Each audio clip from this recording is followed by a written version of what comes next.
NPS प्राण tutorial में आपका स्वागत है। साथियों, हमने पहला जो वीडियो बनाया था उस वीडियो में देखा था कि हम मात्र 10 मिनट में अपना एनपीएस का अकाउंट किस प्रकार से ओपन कर सकते हैं और अपना ई प्राण कार्ड किस प्रकार से प्राप्त कर सकते हैं। आशा है आप लोगों ने अपना एनपीएस खाता खोल लिया होगा, आपको एनपीएस नंबर, प्राण नंबर मिल गया होगा, परमानेंट रिटायरमेंट अकाउंट नंबर मिल गया होगा।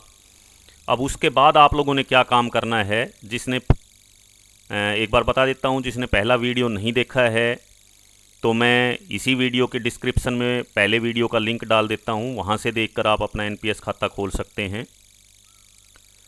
तो खाता खुलने के बाद साथियों सबसे पहला जो काम करना है वो आप लोगों ने क्या करना है, आपको स्क्रीन के ऊपर ये जो साइट दिखाई दे रही है cransdl.com/CRA, इस साइट को ओपन कीजिए और उस पर इस प्रकार का स्क्रीन दिखाई देगा लॉगिन करने का।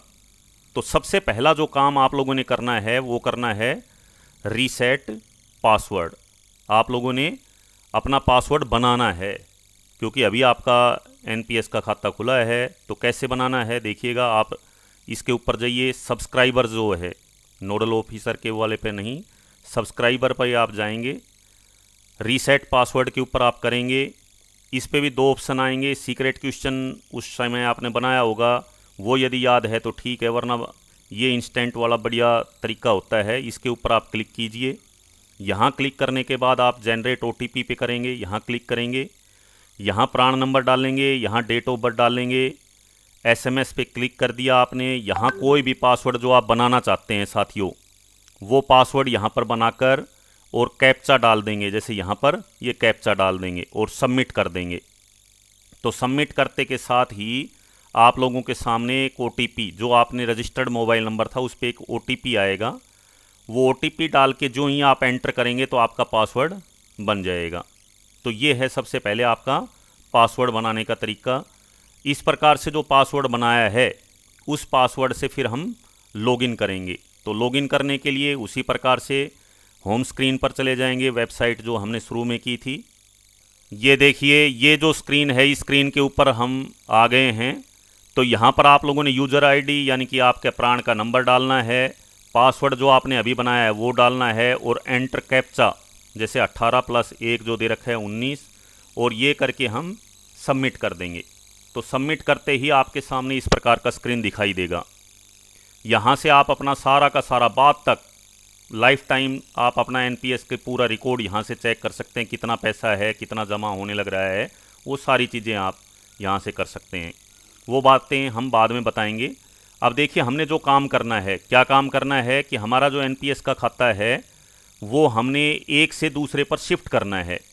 मान लीजिए आप प्राइवेट सेक्टर में थे, सरकारी में आ गए, सरकारी सेक्टर में काम करने लग रहे थे, प्राइवेट जॉब में चले गए, फिर भी अपना एनपीएस वही रखना चाहते हैं, या सिटीजन ऑफ इंडिया के तौर पर आपने खाता खोला था, आप किसी प्राइवेट सेक्टर में, रिकॉग्नाइज प्राइवेट सेक्टर में आप चले गए हैं, तो वहाँ पर आप अपने को ट्रांसफ़र करना चाहते हैं। सभी के लिए देखिए, इसमें सबसे पहला जो है, इसमें सबसे नीचे इनिशिएट सब्सक्राइबर शिफ्टिंग, इसके ऊपर आप क्लिक करेंगे तो ये शिफ्टिंग का जो है यहाँ पर पेज खुल के आ जाएगा। अब दो चीज़ें यहाँ पर आई हुई हैं, एक तो रिक्वेस्ट जो आप डालोगे, जैसे अभी डालने लग रहे हो, उसका स्टेटस देखने के लिए, दूसरा यहाँ पर इनिशिएट रिक्वेस्ट। तो आप लोगों ने रिक्वेस्ट डालनी है, कैसे डालनी है, डिजिटल मोड में। इसमें भी अलग अलग ऑप्शन 3 आए हुए हैं, request status view, digital mode और फिजिकल मोड। आप इसमें किस पे क्लिक करेंगे, डिजिटल मोड के ऊपर, और कंटिन्यू कर देंगे। तो कंटिन्यू करने के बाद देखिए ये आपसे कुछ जानकारी मांगेगा कि भाई ऐसा है, कुछ है सामान्य सी केवाईसी वगैरह के बारे में पूरी जानकारी की कैसे आप शिफ्ट कर सकते हो, वो पूरा आप एक बार पढ़ लें, और पढ़ने के बाद आप क्या करें, कंटिन्यू कर दें। अब जो सरकारी सेवा में जा रहे हैं साथियों, उनको एक ध्यान रखना है। देखें नीचे लिख भी रखा है, in case of target. Target का मतलब होता है कि आप सरकारी सेवा में ट्रांसफ़र करने लग रहे हैं, तो वहाँ पर टायर 1 ही शिफ्ट हो पाएगा। तो टायर 1 आप यहाँ पर सबमिट कर दीजिए, टायर 1 करके। तो इस प्रकार से आपकी जानकारी यहाँ पर स्क्रीन पर जैसे दिखाई दे रही है, इस प्रकार से आपकी जानकारी आ जाएगी। अब ये तो टायर 1 का जो आपने खाता खोला था वो था भाई, उसकी जानकारी आपकी आ रही है। अब target government sector, government sector में आप जा रहे हो, कॉरपोरेट में जा रहे हो, या किसी प्रकार से दूसरे में जा रहे हो, सारे अलग अलग हैं। हम यहाँ पर आज गवर्नमेंट के बारे में बता रहे हैं। टारगेट गवर्नमेंट सेक्टर पे आप यहाँ पर क्लिक करेंगे। तो क्लिक करते ही आपने क्या करना है, यहाँ पर देखिए तीसरा जो है डीडीओ रजिस्ट्रेशन नंबर, सभी डीडीओ का रजिस्ट्रेशन नंबर होता है, वो रजिस्ट्रेशन नंबर यहाँ पर आप डाल देंगे। ये आप सर्च करेंगे, सर्च करने के बाद नीचे इस प्रकार का आपको स्क्रीन दिखाई देगा। इस पर सेलेक्ट के ऊपर जब आप करके सबसे नीचे जो दे रखा है सबमिट करेंगे तो आपकी जो जानकारी है वो सारी यहाँ पर दिखाई दे जाएगी। इसके बाद आप लोगों ने क्या करना है, स्कीम प्रीफर्ड, इसके अंदर देखिए यदि आप जानकार हैं इन चीज़ों के बारे में तो आप एक्टिव चॉइस कीजिए, वरना ऑटो चॉइस बढ़िया रहता है कि ऑटोमेटिक होता रहेगा। दूसरा ये दो दे रखे हैं, एक तो कंजर्वेटिव है एक मॉडरेट है, इसमें भी कंजर्वेटिव वाला जो है वो बेटर रहता है, आप मॉडरेट भी कर सकते हैं या मॉडरेट के ऊपर भी कर देते हैं। चलो हम मॉडरेट कर देते हैं यहाँ पर। इसके बाद देखिए ये कुछ जानकारी आप लोगों ने भरनी है, क्या क्या है, डेट ऑफ ज्वाइनिंग, आपकी ज्वाइनिंग की date, date of retirement, date of retirement 58 साल उसके ऊपर जोड़ दीजिए, वो डेट ऑफ रिटायरमेंट हो जाएगी।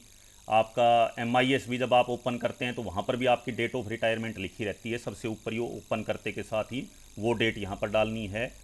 एम्प्लॉयमेंट क्लास, जैसे टीचर्स जो हैं TGT और PRT वो C में आते हैं, क्लास C के अंदर आते हैं। C&V भी, C&V जैसे मैं बेसिकली बात करूं अभी आर्ट एंड क्राफ्ट की भर्ती हुई है तो C उसके अंदर आएंगे क्लास के अंदर। डिपार्टमेंट के अंदर आप भर देंगे एजुकेशन डिपार्टमेंट। मिनिस्ट्री के अंदर आप लोगों ने भर देना है Haryana state government ministry, Haryana state government ministry. DDO office के अंदर आप लोगों ने अपने जो भी स्कूल है उस स्कूल के प्रिंसिपल और स्कूल का नाम भर देना है। पे स्केल के अंदर आपने मैं ड्राइंग टीचर की यदि बात करूं तो आपने पे स्केल के अंदर भरना है 35,400 से 1,12,400 और बेसिक सैलरी के अंदर आपने भरना है 35,400।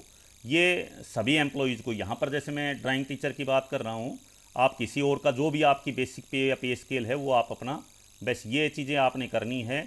उसके बाद आपने क्या करना है साथियों, कोई भी दो अपने ID प्रूफ, क्या क्या देखिए नीचे लिख भी रखा है, अपलोड करने हैं आपने। JPG PNG जो भी ये फॉर्मेट दे रखा है, PDF 2 MB तक का उनका फ़ाइल का साइज़ होना चाहिए। KYC के लिए आपने कुछ डॉक्यूमेंट्स अपने अपलोड करने हैं, जिसके अंदर आपका आधार कार्ड हो सकता है, आपका वोटिंग कार्ड हो सकता है, आपका वोटिंग कार्ड के बाद ड्राइविंग लाइसेंस हो सकता है, आपका पासपोर्ट हो सकता है। तो ऐसे कोई भी दो डॉक्यूमेंट्स आपने यहाँ पर उनकी फ़ोटो लेके और उनको अपलोड करके यहाँ पे सबमिट कर देंगे। तो सबमिट करते ही आप लोगों के सामने इस प्रकार से साथियों आप सारी डिटेल्स भर देंगे और भरने के बाद आप लोगों ने क्या करना है, डॉक्यूमेंट्स अपलोड करने हैं। डॉक्यूमेंट्स अपलोड करने के बाद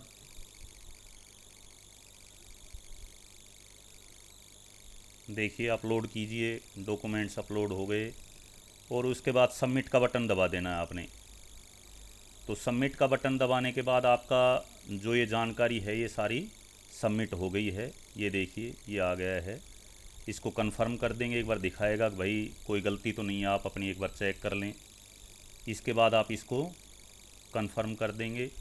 कंफर्म करने के बाद आपके पास देखिए इसको साइन करने का या OTP के द्वारा इसको आगे आप वेरीफाई कर सकते हैं। प्रोसीड टू OTP ऑथेंटिकेशन, तो OTP ऑथेंटिकेशन के थ्रू हम इसको करेंगे। तो आपका जो रजिस्टर्ड नंबर है, ठीक है, मेल ID के ऊपर और दोनों के ऊपर एक OTP जाएगा।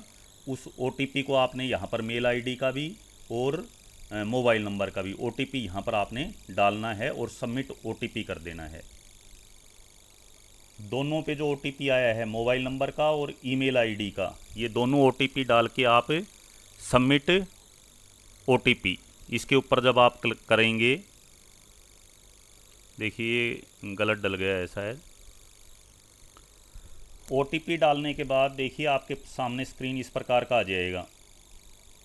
अब ये जो स्क्रीन आया है इसके ऊपर देखिए एक फॉर्म आ गया है, ये 2-3 चीज़ें दिखाई दे रही हैं। ये जो फॉर्म है download OTP authenticated ISS form, इस फॉर्म को आपने डाउनलोड कर लेना है और डाउनलोड करने के बाद आपने क्या करना है, इस पर एक साइन आप देख लेंगे, मैं एक बार चलो आपको दिखा भी देता हूँ। ये देखिए, इस पे आपने rubber stamp of DDO, name of DDO, department, signature और डेजिग्नेशन, ये चीज़ें ब्लैक पेन से भरनी है आपने। ब्लैक पेन से भर के आप लोगों ने इसको ट्रेजरी में जमा करवा देना है। ये एक जो जगह है, ट्रेजरी में जमा करवाने के बाद हाथ के हाथ ही ट्रेजरी ऑफिसर जो है वो इसको आप लोगों का जो प्राण का खाता है इसको कहाँ पर शिफ्ट कर देगा, आपके डीडीओ के पास। इतना आसान सा प्रोसेस है। इस प्रोसेस के द्वारा आप अपना जो भी प्रान नंबर है उसको जहाँ चाहें वहाँ पर शिफ्ट कर सकते हैं।